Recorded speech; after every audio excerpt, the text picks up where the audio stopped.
bathroom politics, or what some theologians that I really admire call toilet justice, have been unaddressed for a lot of reasons. Everyone has to go to the bathroom, but not all bathrooms were created with everyone in mind. We take our bodies and our identities with us when we enter public space. And then in turn, bathrooms and public space sends us messages about who's welcome and under what conditions. For the people whose access needs are being met by large public gendered bathrooms, they don't often think about the people whose needs aren't being met by those bathrooms. About a year and a half ago, the students in gender studies classes and I started mapping all of the single occupancy, all genders bathrooms on Notre Dame's campus. And then we expanded to St. Mary's and Holy Cross. Everybody has different needs when they're using the bathroom.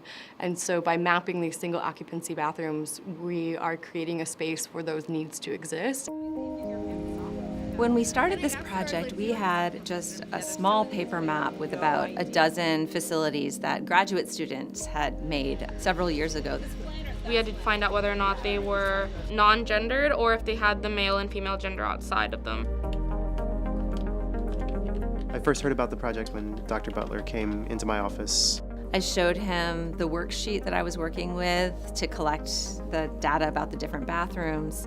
I'm pretty geeky about maps. That is basically my entire career. And I had just had my first child. And I had been wandering around campus various points with a small baby, and I needed to change her. So finding single occupancy bathrooms was actually quite important for me as well. There's one more I'm going to check out. It's Andrew Sama, who's the Director of Facilities Information, told us about all 1,300 bathrooms at the University of Notre Dame, and we found a lot that we just didn't know about.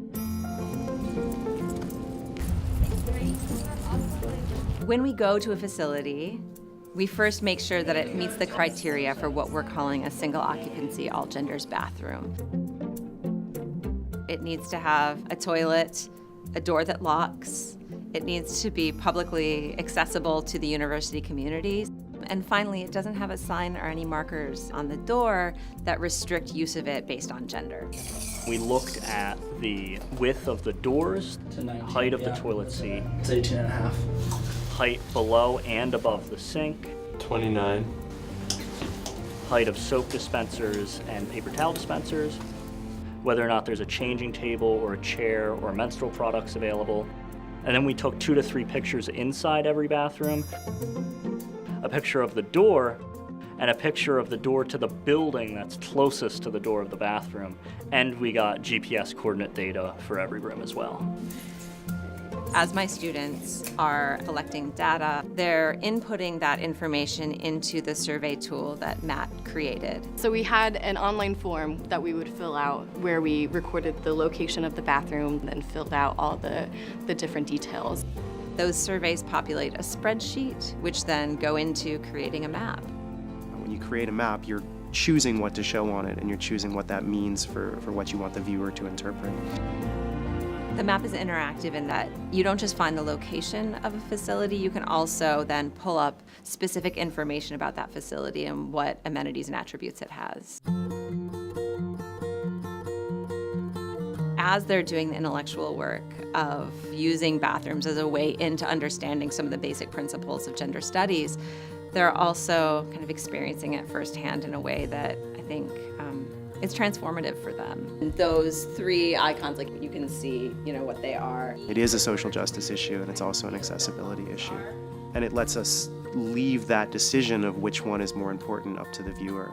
I would say my favorite thing about working on this project is going into a restroom and seeing it as creating a safe space for someone and creating universal access on my campus that I see as home. We tried to keep it as inclusive as possible. If the bathrooms have different attributes or combinations of attributes, they would have the different icons that are on the top. There are so many people who are going to benefit from our project. Dads with babies who need to find a bathroom with a changing table.